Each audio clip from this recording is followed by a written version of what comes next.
agus fáilte arash to the Crazy House Prices podcast. I'm your host, Kieran Mulqueen, and today we have a conversation with Taoiseach Leo Varadkar, obviously a very central figure in Ireland's housing policies over the last 12 years. I was very surprised when I got a DM on Instagram from him asking to come on to the podcast, so I figured it would be best to book a studio and get it done in person. So the audio between the studio and this one I'm recording now might not be as good, so just keep that in mind.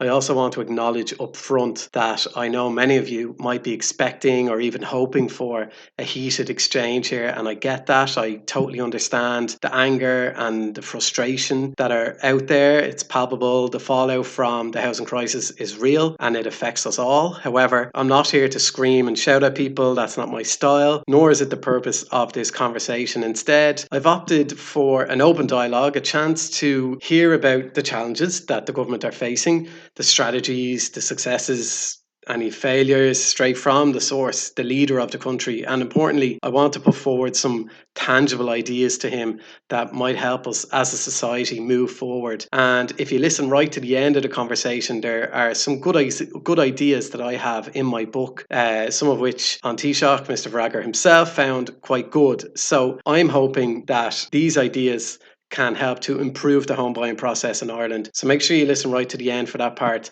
It's kind of like the last minute of the conversation. And I guess just from running the page over the last few years, I've understood at this point now that it's far better to have respectful and productive conversations with people, especially leaders of the country. It's what I did with Darragh O'Brien, and because of that, we got a good few wins after that conversation in terms of followers that got in touch with me that were being evicted or having issues with other things. And I can reach directly out to Darragh and he sorted out a couple of those. And I know that's not how it should work, but I'll take any wins I can get. And if that keeps somebody in a home rather than them being evicted, I'll take it. Then we've also got the housing estate that I spoke to him about that went viral, and they stepped in and they stopped it being bought by an investment fund. Things like that, I would not have gotten them had I started attacking Darragh O'Brien on the podcast or on social media. So if I had gone into this conversation with Leo Varadkar the way some people would have liked me to in the comments on my Instagram,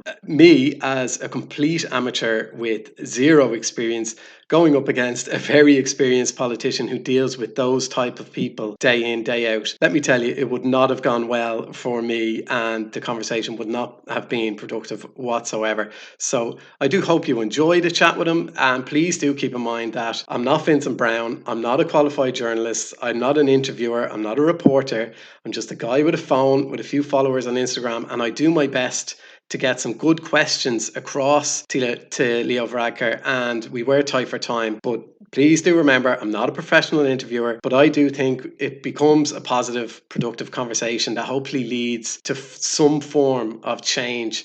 And I just want to put the conversation into context with a few stats, okay? So from Housing Europe, their report just came out last week, and I talked to Leo Varadkar about that in the conversation. But basically, it talks about Housing for All, and the reason Housing for All comes up a lot is because they just released their report, their quarterly report, and Housing Europe had a few comments on it by saying, while Housing for All is more ambitious, even if its goals are met, by very conservative estimates, we would still have around about 170,000 fewer homes than are required by 2030. And of course, we need to look at vacant housing as well rather than only new builds. And that's something I talked to Leo about as well in the episode. And also the main group impacted by these supply issues are younger people. There were 251,000 25 to 34 year olds living with parents in 2021, with 153,000 of these in full-time jobs, and 94% of these people want to leave their parents' home but they can't, something I talk about all the time. And the number of young adults at home in Ireland is way out of whack with peers like Austria and Denmark and the Netherlands. It's 41% in Ireland versus just 4% in Denmark. Now in Denmark they put a really strong focus on youth specific housing options,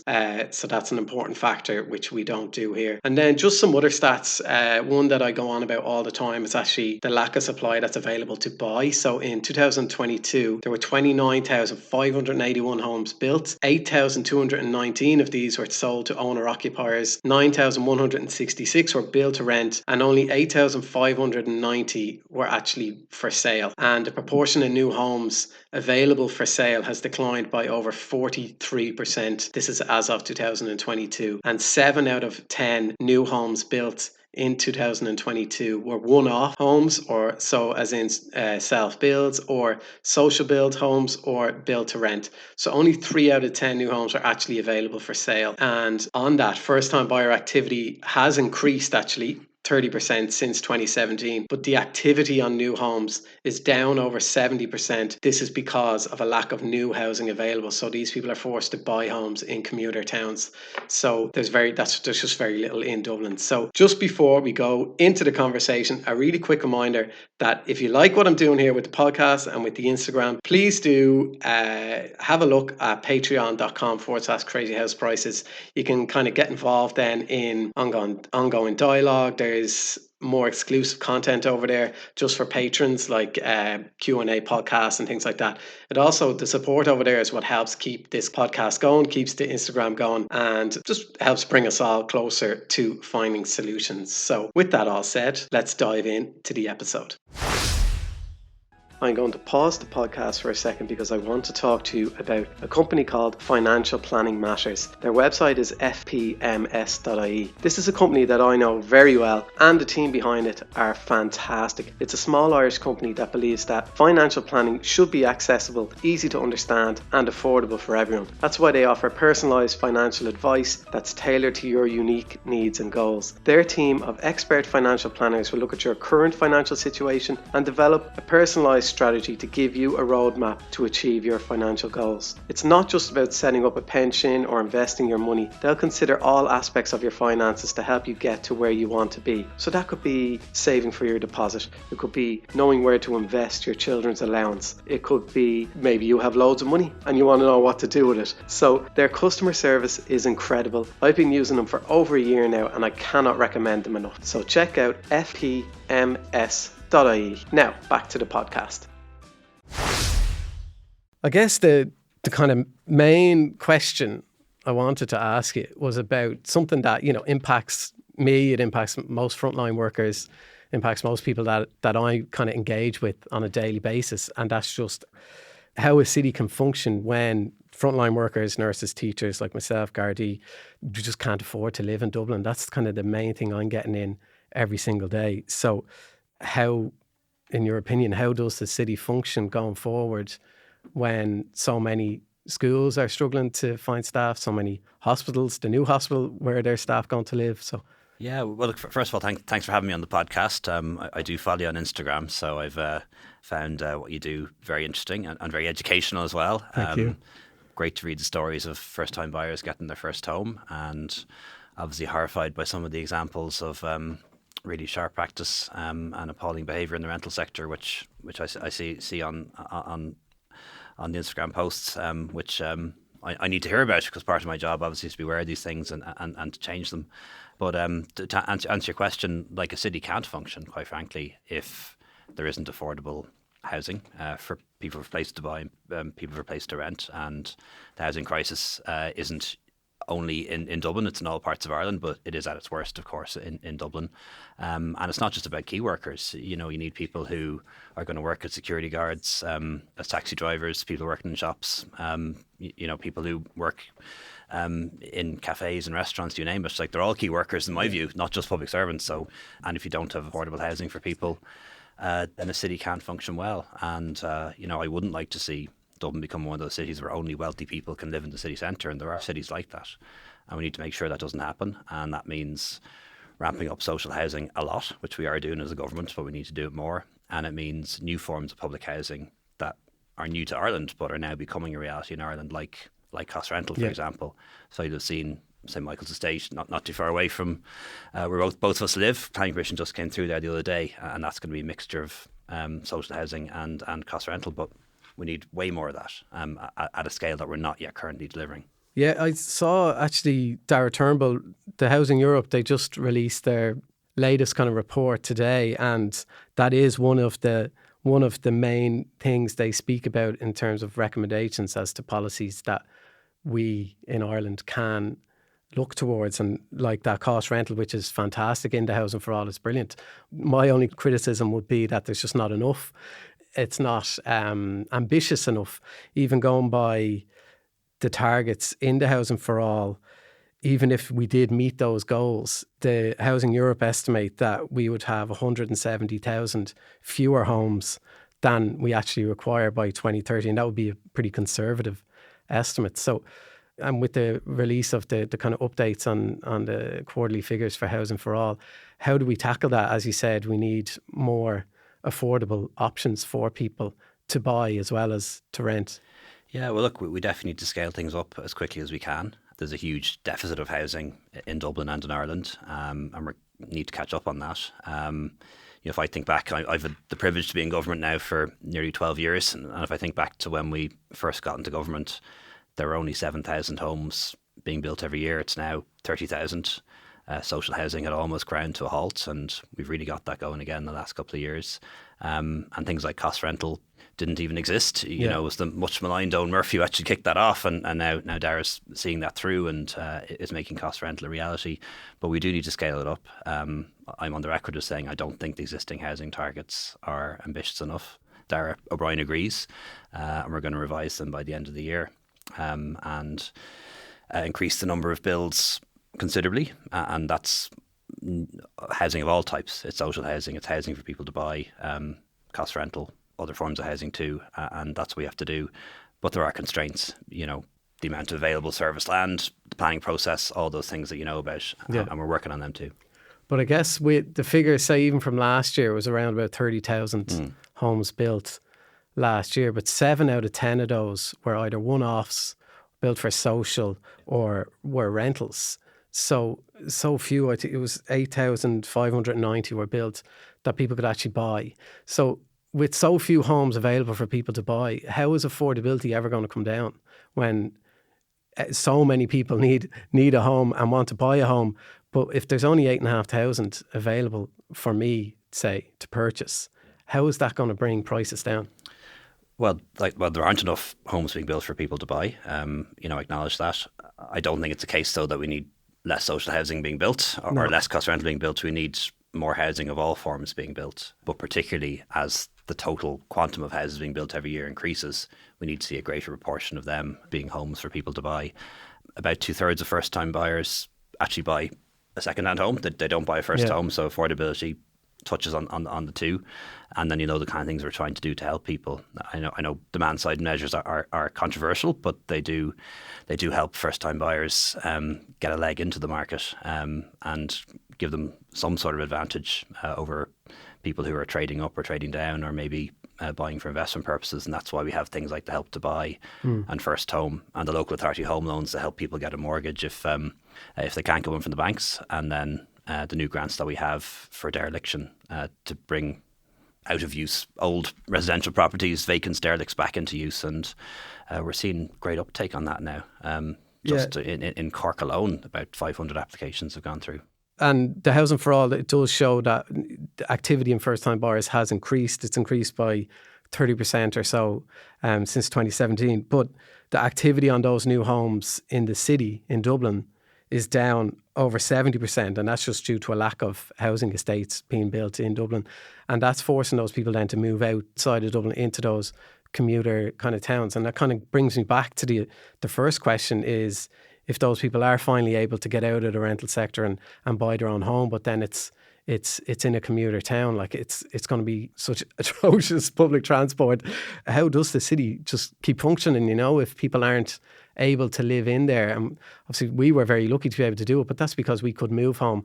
But we shouldn't have to move home at 36 to be able to save, to get a deposit together. Like, again, going back to the Housing Europe, they did that survey, and the main group impacted by this lack of supply are 25 to 34-year-olds, of which there are 251,000 of them living with their parents in 2021, likely up since then. And 94% of them don't want to live there, obviously. I did a poll on my page of over 15,000 renters, and over 15,000 renters responded, and 96% of them said they're not renting by choice. And I know Threshold did a recent one and it was about 85% thereabouts. I would argue probably be because rent prices are extortionate. They're the highest they've ever been. So that's obviously why they don't want to be paying $3,000 on a home that their mortgage would probably only be 1,000. So my question is, like, how do we approach all of that? And considering that you've been in government for is it 13 years now, 12 years? Not quite, but around, approaching it. Yeah. So how do you, I guess, as the leader of the party, how do you back up those figures and the work that's being done? Because I know like the Housing for All thing it's saying that it's measuring progress, but how is that progress measured? Because to me it feels like they're measuring the progress by saying we're putting more money into this, but house prices are going up, rents are going up, homeless figures are going up. How are you measuring the progress there? Yeah, well, look, just at the outset, I totally get the fact that there are a lot of people who are forced to live at home with their parents for much longer than anyone would want to be. When I was in my 20s, which had been back in the 1990s, it was normal enough for people who were 23 or 24 to buy their first home. That's pretty rare now. I think the average person in Ireland now leaves home around 28. Now, I know very few people are average, but roughly speaking, people are living at home for 5 years longer than they used to. And I get that. And when I'm knocking on doors as a politician, it's very often the 20-something who comes to the door, or the 30-something who comes to the door, but it's not their house, it's their parents' house. And then I'd often talk to people as well in their 60s and 70s who are angry at the fact that their adult kids can't get a home. Yeah. And I get that, and I see that every day. And like the main thing we can do is to try and ramp up the supply of new homes, and that is what we're doing. Not happening quickly enough, I get that. And we're making up for what is a really big deficit, prolonged period after the financial crash where very few homes were built. And we're making up for that deficit now. And it's not happening quickly enough. But we are doing everything we can to speed it up, whether it's servicing new land, reforming the planning laws so things get through planning quicker, and if they end up being judicially reviewed, at least a decision gets made quicker, and then all the different ways that we're helping people to become first-time buyers. Hi, I am just going to pause the podcast for a second to talk to you about some sponsors of the Crazy House Prices podcast. This episode is sponsored by Daft.ie. Daft is Ireland's #1 property portal. Daft has the most properties available for sale and rent and is the preferred national property website amongst consumers in Ireland. So Daft.ie's core vision is to make buying, selling and renting property better for everyone in Ireland. So Daft's mission is to simplify each step of every property transaction in the Irish market to make buying, selling and renting in Ireland simple. That's why Daft.ie build innovative tools like Offers by Daft, an online real-time offers platform that provides never before seen transparency for the Irish consumer when buying a home. Are you looking to buy? Maximise your chances of finding your dream home by visiting Daft.ie, Ireland's #1 property website. And the big thing, obviously, that is impacting, I think, your government's polls, probably what you're seeing on the doorsteps as well, is the homeless figures. And I'm sure it's something that you're answering questions on every day, all day, every day. And Darragh O'Brien the same. But I asked him this question, so I'll ask it to you. How, when you hear those figures, 12,500 and 4,000 children mainly being homeless, like, how does that make you feel? Well, pretty bad. Like, how could you possibly not feel awful about that? And, people in Ireland find homelessness to be offensive. The fact that people have to be homeless or are forced into homelessness is offensive, and I find that too. The reasons for homelessness are complex. There are lots of different reasons why people are homeless, and there are lots of different types of homelessness. So I think that does need to be acknowledged. But it's something that I find very difficult and feel distressed for the people who are affected. And that's why we try to do so much, particularly to lift people out of homelessness and to prevent people from becoming homeless all the time. So it's right to say that there are more people in emergency accommodation now than we've ever had before, over 12,000. But we've also reached record numbers of getting people out of homelessness and preventing homelessness. So, from the Housing for All progress report just out there the other day, 1,500 families were prevented, or people were prevented from becoming homeless or lifted out of homelessness in the last quarter. That's the highest too. But the numbers coming in are exceeding the numbers that we can get out. And they're the official numbers. Yeah. Like, the stories I get in are just incredibly depressing, and it's all day, every day. And, even one of a family I know, and there's a 6-year-old, and the parents, both full-time jobs, both well paid more than me, and they got evicted like thousands of others have been, the landlord selling the house or whatever, and their family basically were torn apart. The dad had to move down to Wexford to his parents, and the mum and the child then are staying on a couch in a friend's house just so she could still go to school. Like, they're not part of that 12,500 figure, and the 250,000 25 to 34-year-olds living at home. It's just hundreds of thousands of hidden homeless that aren't in those figures. And as you said, you're getting more people out of homelessness or avoiding homelessness, but that's gone back to the whole complete unaffordability of the country and where prices have gone, not just for house prices, but for rent and everything, energy bills, childcare prices. Everything is just spiraling out of control, and people are really, really struggling. And that's what I'm seeing every day. Yeah, and look, people are struggling with the cost of living and the housing crisis. I see it every day too. In fairness, now childcare is one of the areas where costs are actually coming down. You know, because of the decisions we were able to make in the last budget, we were able to reduce the cost of childcare by 25%. Yeah, but when your rent is tripled and quadrupled, you know, that's not much help. Yeah, well, in fairness, I don't think everyone's rent has tripled or quadrupled, but I know for a lot of people it has gone up. What have we done about that? You know, the rent tax credit, which I think is some help to people. It's €500 for a single person, 1,000 for a couple, 1,500 if there's three renting. I think that is a bit of help. And the rent pressure zones, you know, mean that for the vast majority of people who are renting are actually covered by the rent pressure zones.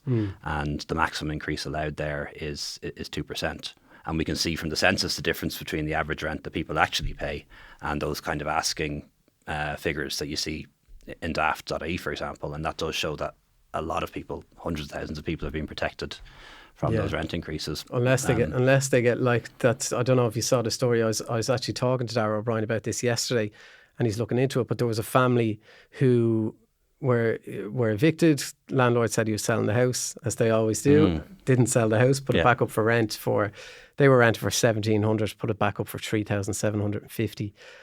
Which is obviously illegal, and Darragh O'Brien's looking into that. But that's not the only case of that. This is happening non-stop. And the frustrations I get from people all the time are, it feels like, and I know it's not the case, but it feels like there is a complete lack of regulation on these landlords that are acting rogue and giving the other genuine good landlords a bad name.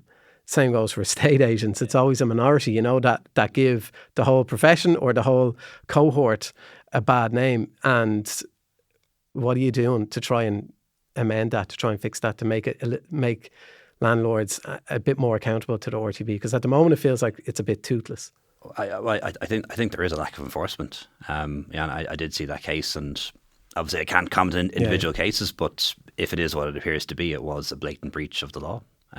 You know, you can't serve a notice to quit on somebody based on a false premise. And if that's what happened, that was against the law. And there is an enforcement section in the RTB. And what we've been trying to do over the last couple of years is to kind of beef up that agency, improve its staffing, improve its IT so they can do enforcement better. And I think people need to see prosecutions happen, and they need to hear of court cases where rogue landlords get convicted, get fined, and that has a demonstration effect. Will make other landlords think twice about behaving in that way, and also will give people the reassurance that laws are being enforced. I do get complaints about the RTB though in both directions. You know, you get it from small landlords as well, and you know, landlords aren't the enemy. For as long as we need places to rent, we're going to need landlords, and they will be very critical of the RTB as well. That if they have a tenant who you know hasn't paid the rent for years, has been engaging in antisocial behaviour, they find it very hard to get a rapid determination from the RTB too. I see both sides of it as well. I guess it's a bit like being a politician. You're not going to please everyone. Same with the RTB. They do get it from both sides as well. But I guess it's trying to... But it is an agency that isn't functioning the way it should. And there's a couple of reasons for that. Some of it's staffing, some of it's IT.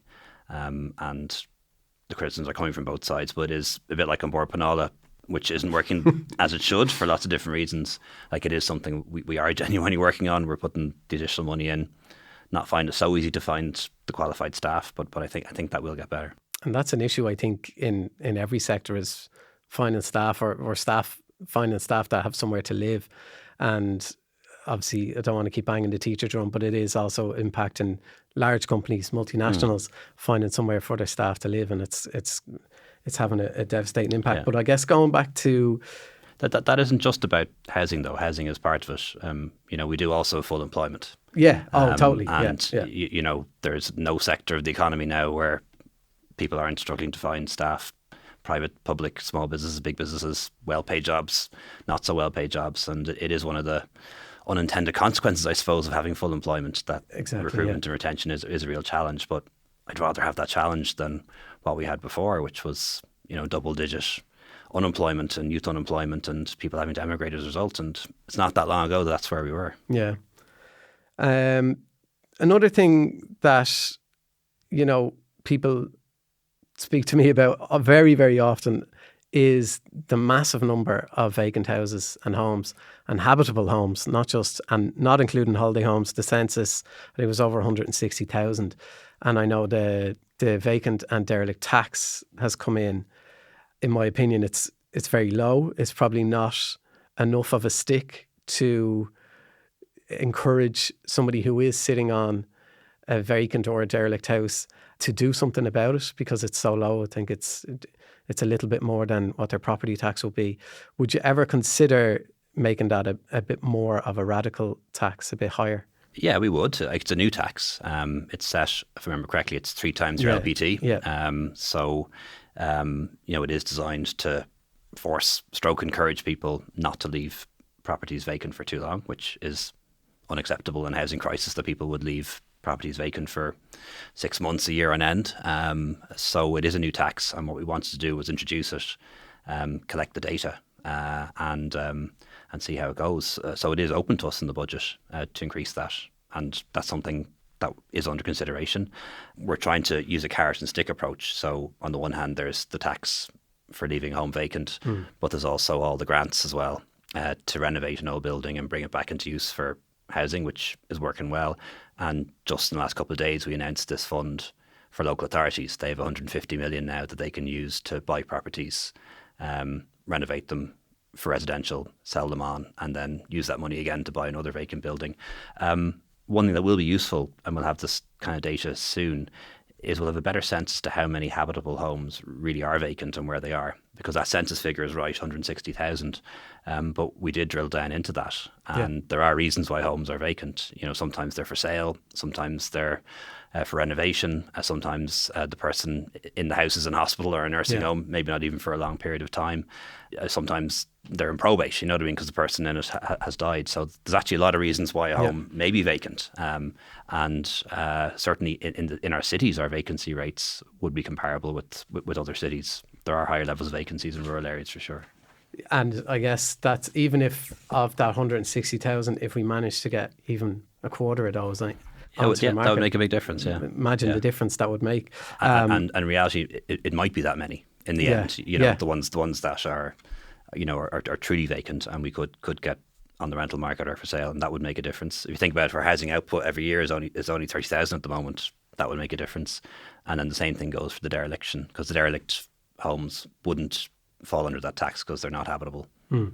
But by bringing them back into use, I think that can make a difference too. And it's one thing, actually, another thing I would like to change about the housing targets is when we talk about that figure of 30,000 last year, that's the target pretty much for this year as well. We don't include in that vacant homes brought back into use, and we don't include student accommodation. And I actually think we should.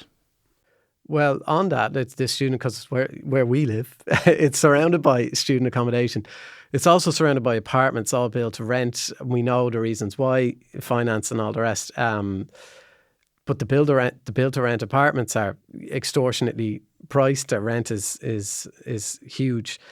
But with the rise in interest rates, there is a worry, and again, this was in the Housing Europe report today, that they're predicting the output from the build to rent sector to fall quite a lot. And considering our reliance on the private sector to build those apartments, where do you see that going? Well, I think in certain circumstances, government's going to have to step in, and we're doing that already with the LDA. So let's say, for example, there is a planning permission out there to build apartments, and the developer can't do it, can't get finance from the big funds, where they might have got in the past because of the increase in interest rates.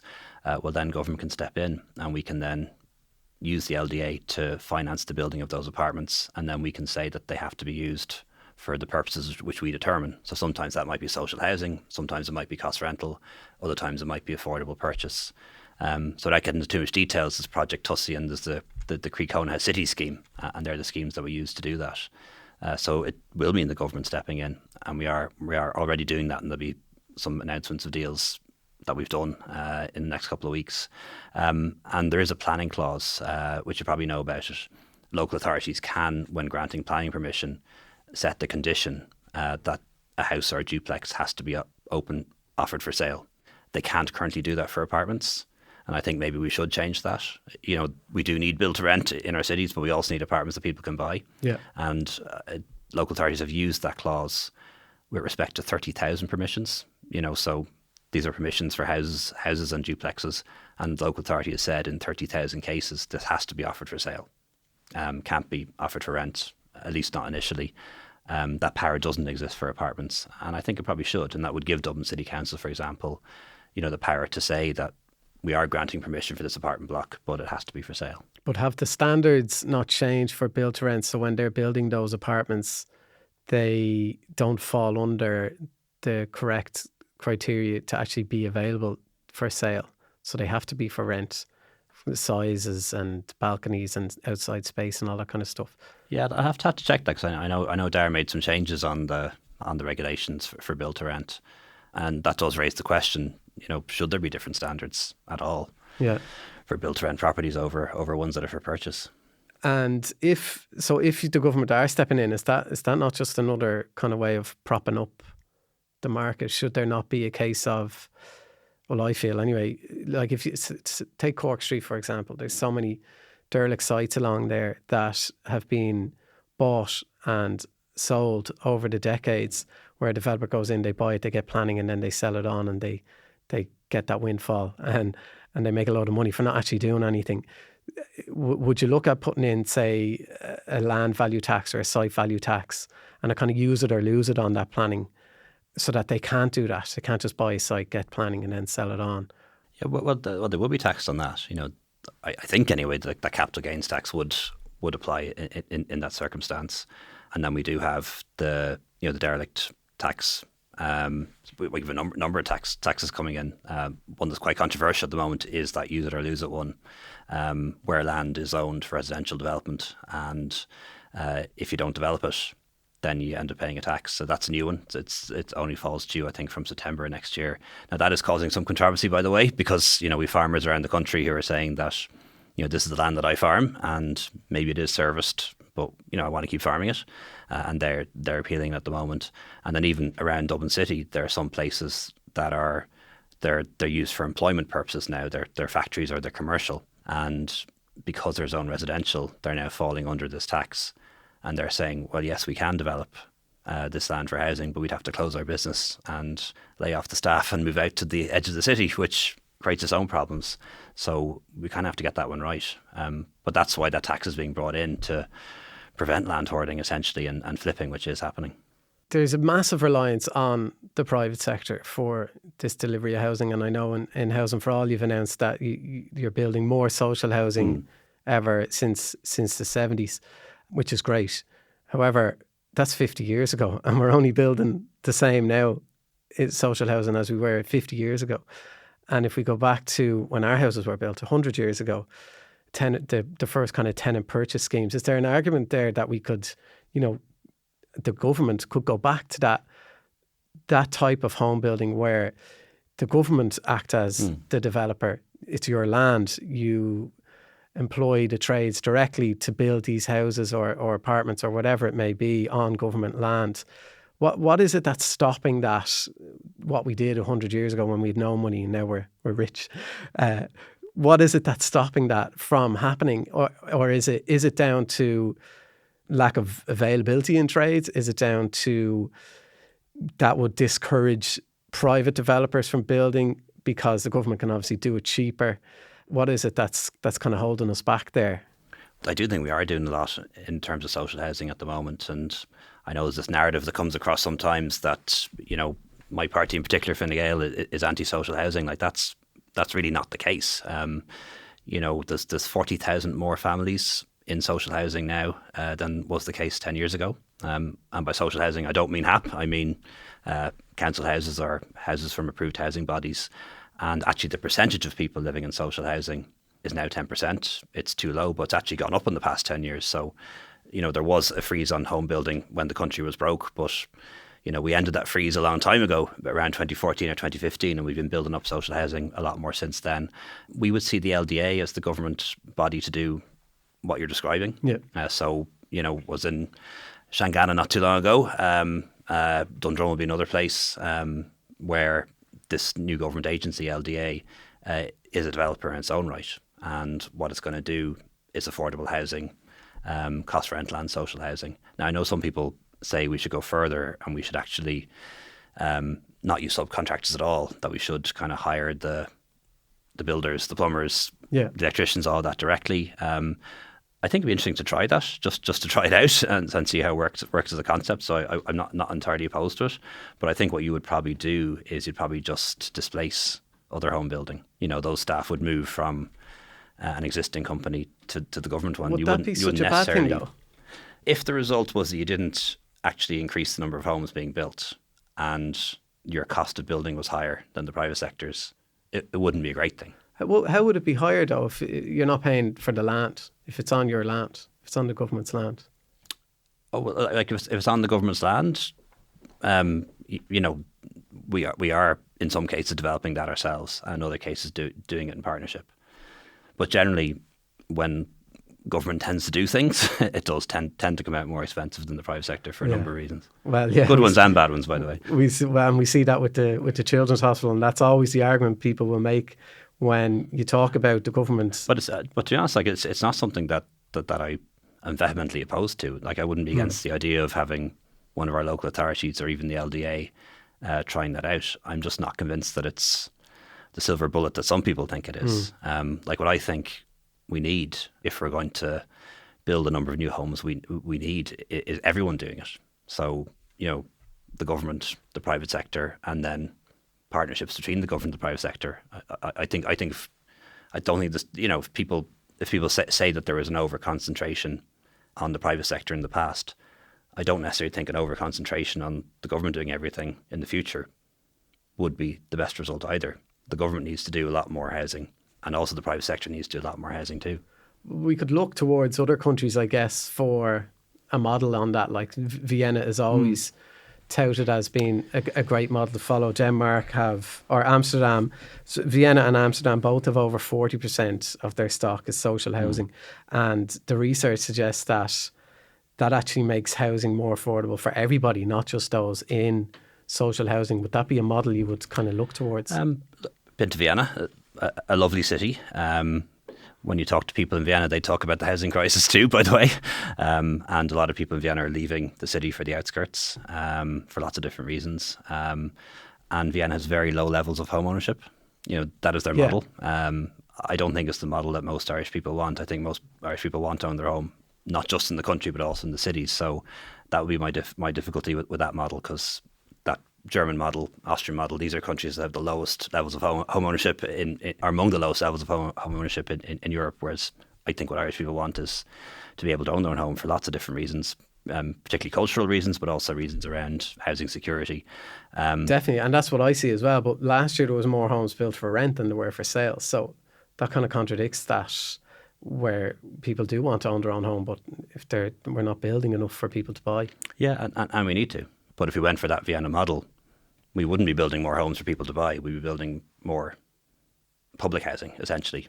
But again, as I said earlier, I don't think it's really about how we divide up the pie, the 30,000 that are being built every year. I think we need to build a lot more. We probably need to be building 40, 50, 60,000 a year.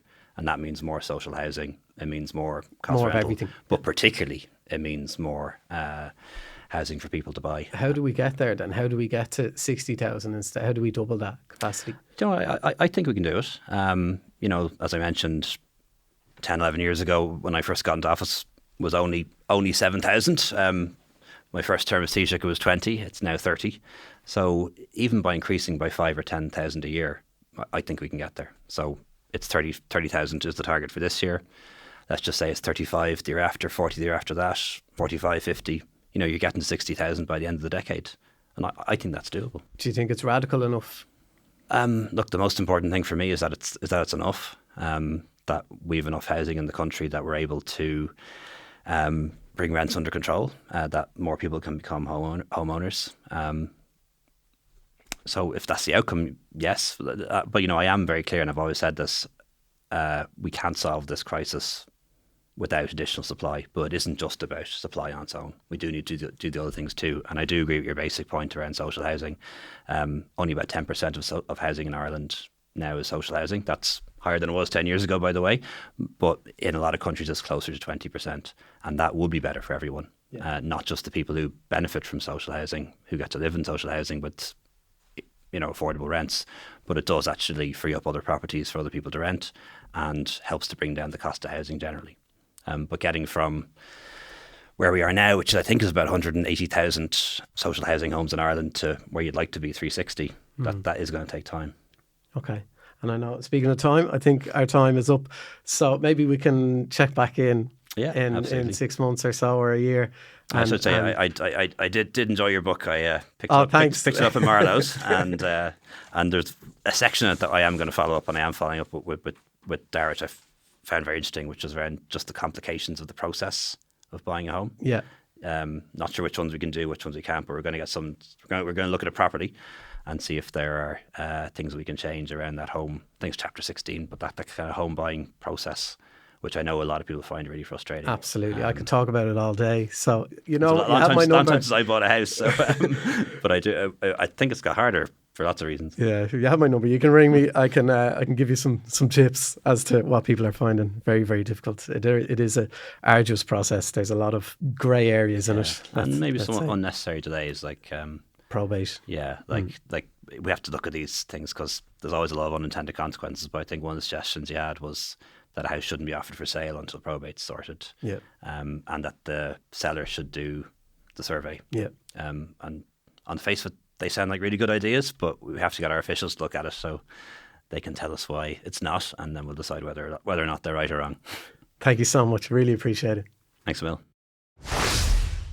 Now, I hope you found our conversation with Taoiseach Leo Varadkar helpful. I hope you found it insightful and constructive. If you're listening to this thinking you're pulling your hair out because he wouldn't answer questions, look, I understand that. Please do remember, I'm a complete rookie. I'm a complete amateur. It's very, very difficult to respond in real time with facts and figures. I do my best to do that. I believe that it's far more beneficial to have these conversations and try and talk to leaders about it rather than just complain about it online. So please do remember that when you're commenting on my Instagram or doing whatever or getting in touch. I'm not Vincent Brown. I did what I could. I did my best, and look, let's hope something good comes out of it. I understand there are no easy answers, but it's through these kind of dialogues that we can hope to try and create change. And remember, everyone has a role to play in making home ownership more accessible and affordable. Don't just leave it up to everyone else. Don't just leave it up to me or other people or just have a moan online. Engage with your local TDs and politicians. Take notes when you're consuming content like this or other content, and come up with your own questions for when politicians do come knocking on your doors, which they will again very soon. And instead of just screaming and shouting online,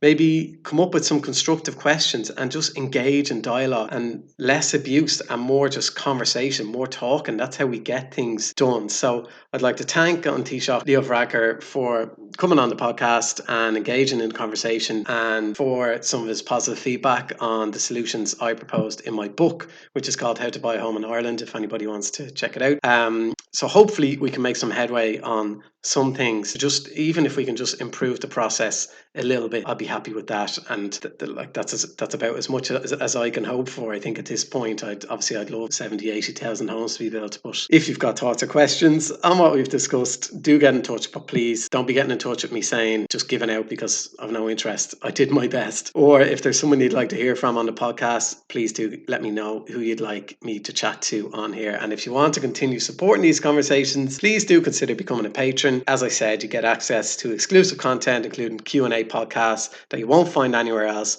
So just go to patreon.com/crazy house prices. So thanks for listening and for being part of this conversation and for doing your part to help this Crazy House Prices community keep growing. Slán go fóill.